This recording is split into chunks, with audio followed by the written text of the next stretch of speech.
All right, we're back with the RP session for Old Soong. Um, I'm going to be playing Von Dom, the legendary. He's a slayer of monsters and defeater of evil. Yes. And can do a mean split too. Von Don Van Dam. Right. Right. So, and I have to journey into the swamp, it seems, to find some monster that's been marauding in the swamp near this small hamlet that has actually hired me to come rid them of their fears. And so I venture into the swamp. And I'm actually the player in this, and Matt's going to be GM here. Yep. And so a little background on how you got hired. You were traveling through the hamlet on your way back to the church that you were trained in as a beast hunter.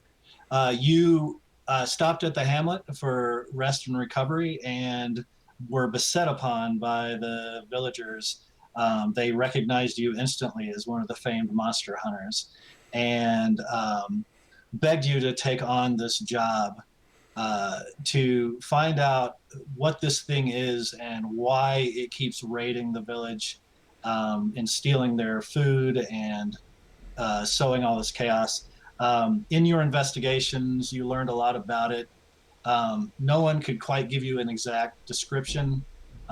Huge hulking beast of sorts, black of skin, um, uh, and full of rage. But interestingly enough, during your investigation, you came upon not one but two separate incidences where someone that you interviewed told you a different kind of story about this beast. In particular, one family had their 10-year-old daughter describe an encounter with this beast where she had been cornered in the swamp by wolves uh, while she was out picking mushrooms. And the same beast that she has seen crashing through the fields of the village uh, chased the wolves off, um, brought her down from the tree that she had climbed, and guided her back to the road and pointed her in the right direction. Never saying a word, just grunting. And so you find it a little unbelievable, and you're not sure what to make of it, but you're sure this young lady was mistaken and that it must have been a fur or a trapper. It certainly couldn't have been this horrible beast that has been um, plaguing this area for some time. And so you find yourself uh, pushing your way through a choking and ragged web of decaying underbrush and wondering how uh, any being graced by the gods, foul and cursed to evil or otherwise, could stand the rotten ruin of these marshes. The stench of death and a far off wail of anguish, and the ghastly green lights you catch from the corners of your eyes cause you to grind your teeth, double down and press on despite your growing disquiet. You travel for some time, um, and then you seem to pick up on some tracks that lead you to believe that something very large and very heavy has moved this way several times. Um, and thinking that this is probably the beast that you're tracking, you continue on. It takes you quite a while and takes you quite far into the swamp. And as the day turns to dusk and your eyes adjust to the encroaching gloom, you can make out the faint glimmer of a distant fire. Its suggestions of warmth and protection inviting you forward, in spite of a growing sense of wary expectation. What do you do? Well, I think I will just head to that fire. If it is not this beast, then I shall warn whoever it is that's out here that perhaps they should make their way to the safety of the hamlet. So Mm-hmm. I approach the campfire. Okay. Um, as you grow closer, you can see in the light of the fire, sitting hunched over a large and battered cauldron, a massive orc, large even for his kind. His complexion is dark, dark green, appearing almost black in its shadows. You, even from this distance, can make out these great slabs of muscle that writhe and twist under this aged and drooping skin. That the skin, which is crisscrossed with a multitude of pale purple and knotted scars. The appearance of a fierce and unyielding strength within this creature is only belied by a large, taut gut hanging over his belt. Um, he has eyes that are deep set and glow a dull red. His head is shaved bald, and a slight white sheen of stubble highlights his jaw. His dress is typical for the Orcish shaman that you've encountered in the past, and is only remarkable in that it's quite abundant in its layering, and there are hundreds of small totems and affectations hung about. Um, as you continue to draw closer to get a better look, you are surprised to hear this beast quietly humming to himself and with a grin on his monstrous face. And as you look closer still, it appears he's cooking stew. Well, I'll draw my blade and step into the firelight. Beast! Follower of some dark god, it is time for you to vacate this area, lest I slay you. Hmm? Pinky? What you want of Old Soong? I want you to leave the hamlet be, my friend, or you shall taste this blade this day. No, no, no, no, no. We are not going to fight. Come, sit. Have some stew. I do not want whatever it is that you have killed a farmer or perhaps their stolen livestock. No, I will run you off. That is what is required of me by my church, by my people, and by the contract I signed with the people of the hamlet. Ah, this is no farmer. This is horse. Very good. Very filling. Well, I don't think you understand. You do not have a choice, my friend. And I attack. All right. Uh, you leap forward, brandishing your weapon. The orc slowly stands up as you quickly engage. He doesn't seem to even bother to defend himself. He doesn't raise a hand. He doesn't grab a weapon. He just simply stands up with his hands at his side. Uh, you hesitate for a fraction of a second, confusion washing over you that this monstrous and mighty beast is doing nothing to defend itself. But that second of hesitation disappears, and you run your weapon directly through his chest, knowing that you've pierced his heart. You are not surprised to find even a beast this great is felled by that single blow, and he falls over backwards into the muck with a silent grunt and a splash of fetid water.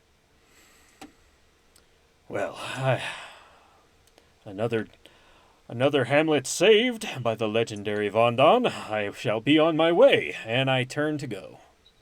All right. As you turn to go and you walk past the cauldron that's sitting over the fire, you are surprised to hear a faint chuckle behind you. That's your turn. And as you turn to the side to investigate the noise, you were even more surprised to see this hulking ancient orc that you have just slain is crawling back to his feet, grinning ear to ear, his gnarled tusks jutting up provocatively. He smiles at you, walks back over to the fire, plops back down in front of his cauldron, looks back up at you one more time, and says, You had enough, Pinky? You ready for some stew? I well, Come, talk with Old Soong. I think I might have something to say. I don't know what kind of dark magic this might be, but I will at least hear you until, and hopefully you can give me some consolation that I need not run you through yet again. he smiles at you and gestures to the fire again. I'll walk over and sit somewhere remotely dry, if I can find a rock or something and wipe it off. Sit down. Sure. You settle in, actually quite thankful for the warmth of the fire after spending hours and hours in this cold and muck. You sit down, you begin to warm up. This orc who has called himself Soong doesn't say anything for quite a while, and the silence is rather disconcerting. But you wait, and eventually he does reach out and hand you a wooden bowl full of this stew, which actually smells quite good. After fidgeting for a few very uncomfortable moments, and with my sword across my lap, I go ahead and reach out with my offhand and take the bowl and smell it. Warm myself a little by it, yes, and then I'll cautiously take my hand off the weapon and smell it. Take a small taste. It's surprisingly good as anything you would find in a well-stocked tavern, and seemingly made from only things that he found here. As you take a sip, he looks up at you expectantly and grins at you once again and says, "Good, no? Soong does make a good stew." Yes, this is quite tasty. I must thank you for allowing me to sit by your fire and to taste of this good horse stew. But there still seems to be some disagreement between us, my friend. You see, the townspeople are afraid, and I must ask you not to raid the hamlet.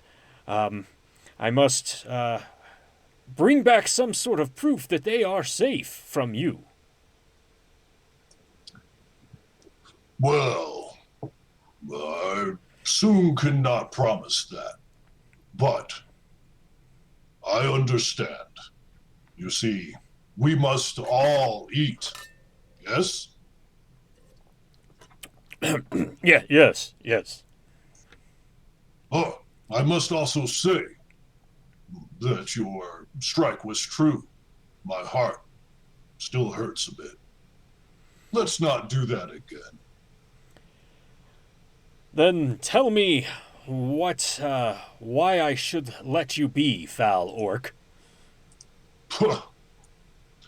Foul orc I may be, but I am no idiot. I will tell you why, and you will leave me be. I do not wish to hurt you. First, I must tell you who I am. I am called Soong. Once the warmonger of a great tribe. Once the slave of another called Soong. At that time, my name was Soong Twitwit. Now, in the great iron fortress of Grumish, I am called Old Soong the Undying. I live here for now, and I take what I need so I do not starve. But the villagers, unless they lie, cannot say that I have harmed any of them. Yes, perhaps I have eaten a horse or two, a goat, a sheep, but I have not harmed any of the humans. That is why you do not need to run me through once again. Did you save that young girl from wolves? The girl in the tree, a human, brown hair, light eyes? He nods at you with recognition and smiles again, the big toothy orcish smile, and says, Yes. Ah, lovely young lady. She was probably going to die. Dinner for wolves. I saved her. And why not?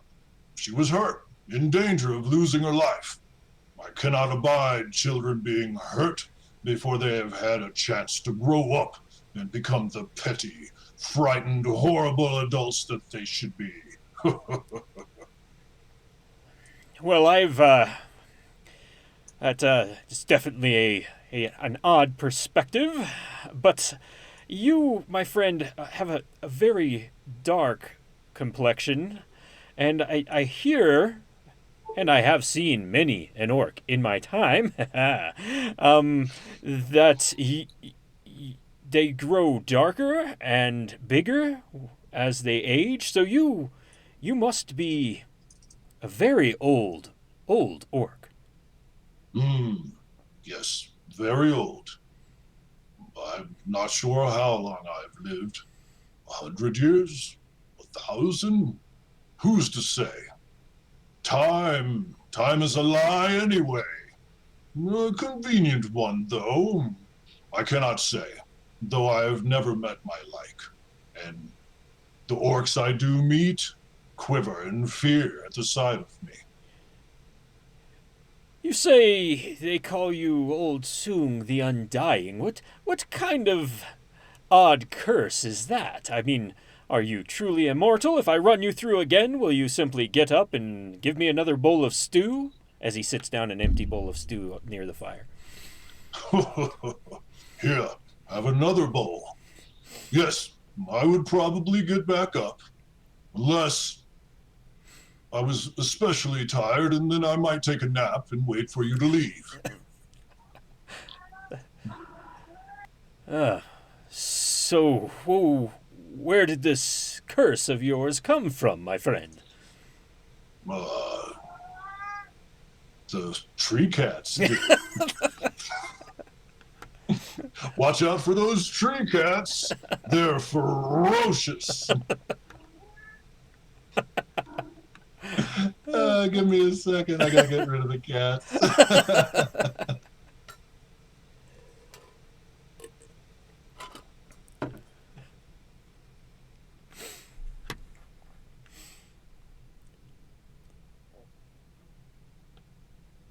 So while he's gone, I'll go ahead and say a little bit about character talks.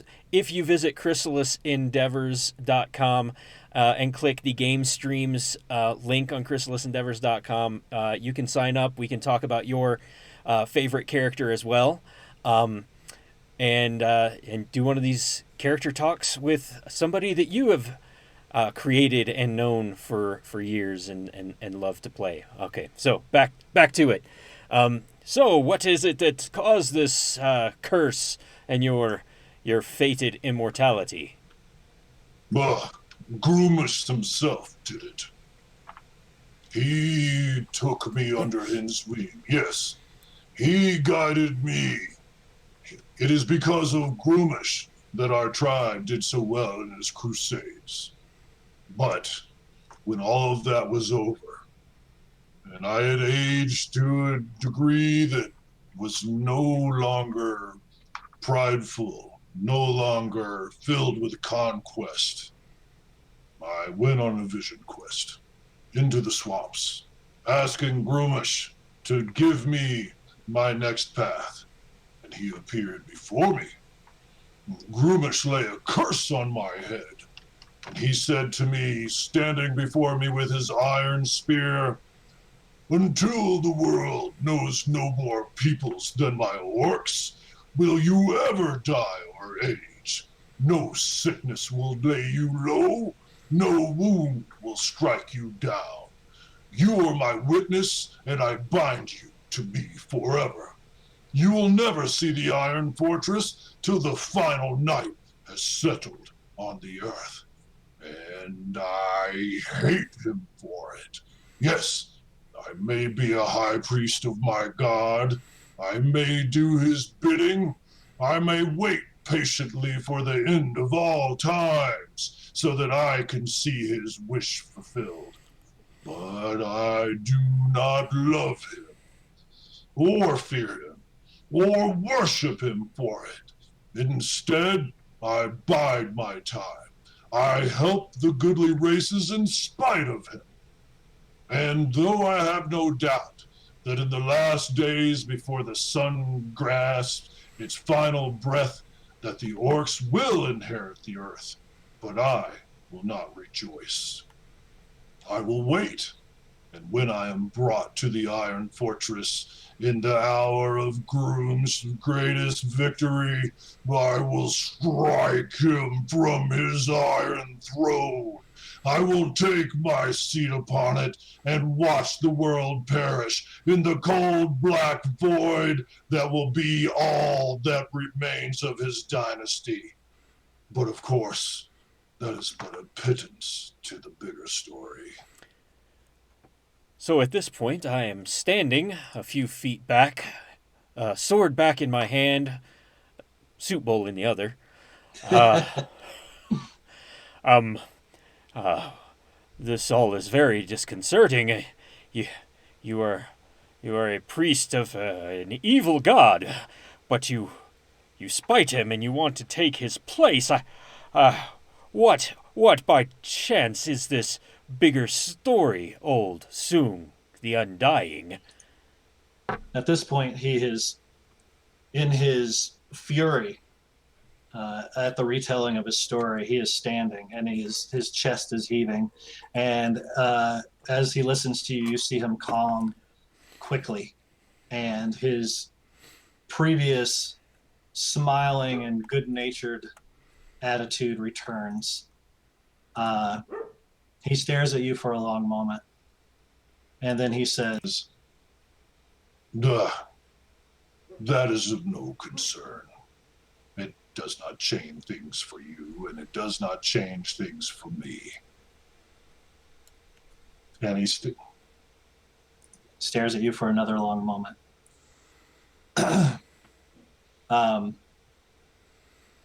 And then he sits back down. And he says, regardless of all that, I can be helpful, and I will be if you are interested.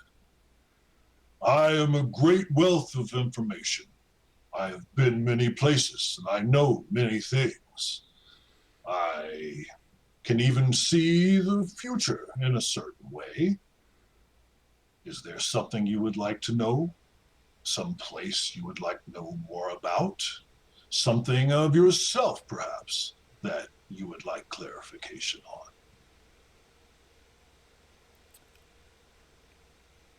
on? Well, there. Yes, His bravado kind of fades, and he sits down again. This time, just sticking his sword into the dirt. I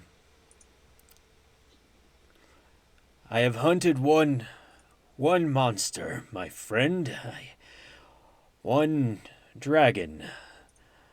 It orphaned me, and my family farm was burnt, and the church took me in. And since that day, I have been fighting beasts and bandits and all manner of evil. But I have yet to find that dragon, that foul black thing from the sky that destroyed my family. You can tell me of this?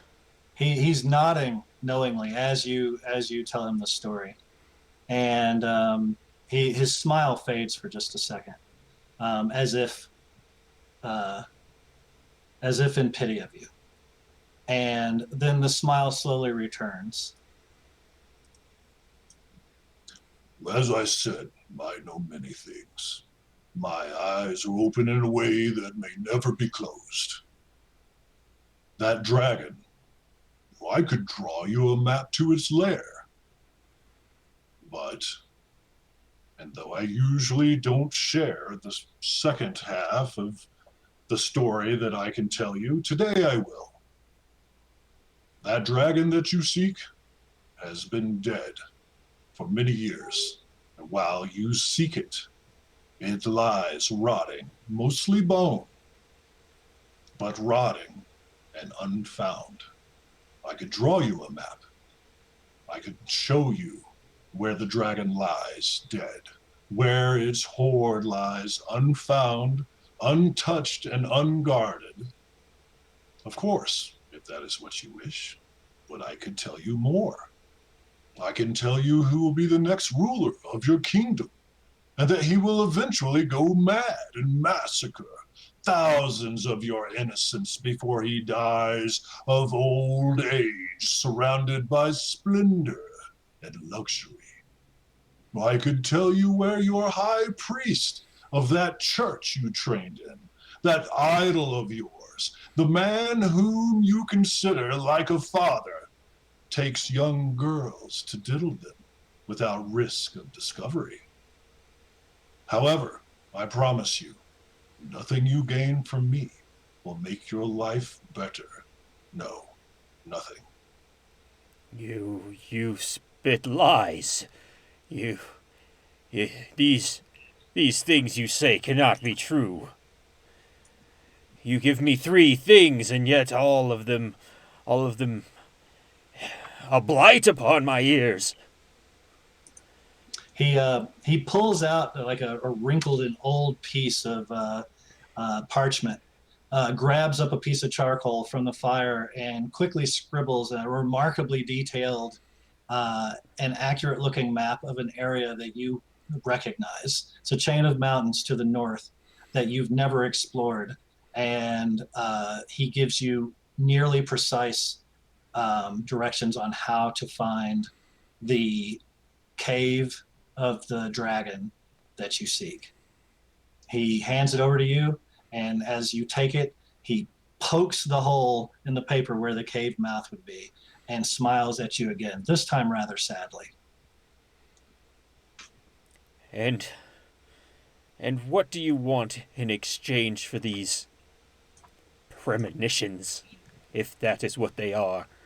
What have I sold myself into by eating your soup and hearing your lies?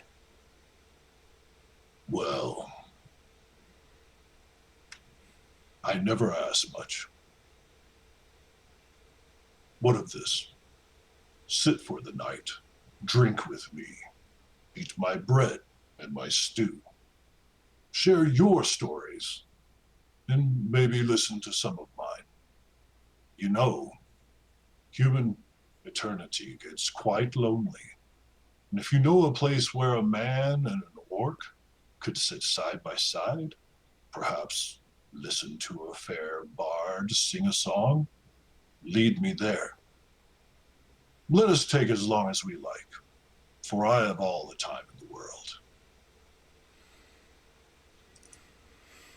All right. Yeah, that's that's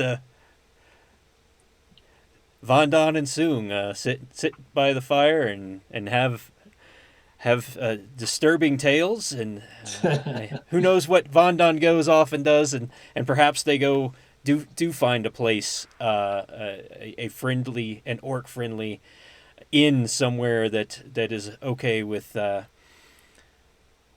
like you said, a human and an orc and sitting side by side listening to a song. So and I think that was the end of what kind of the outline that you wrote. I thought that was a great place to kind of hang it up. Speaking of a place, and this is a segue to perhaps another one of these at some point, where you can sit by the fire and hear a bard sing a song. Another character of yours in some of your games that I have really enjoyed, and a place that I really enjoyed, was the Cross-Sword Sparking. And Stayfo and Mitzi and all that group. Sure. So if you're up for another one of these at some point, a little bit of background and an RP session in the Cross-Sword Sparking would be amazing, I think. Oh yeah, I would love to do that. Yeah. All those characters are very close to my heart, and I remember them all like the back of my hand, along with Stefan and Namoto and all the characters that you ran for the kind of like the sister game to that one. I'm down for any number of things like that. Of course, my schedule's a little wild with my toddler and job and whatnot, but I could definitely make some time for another one. All right. Well, in that case, I'm going to hang it up here and thank you guys for joining us and watching the stream. Yep. Thanks.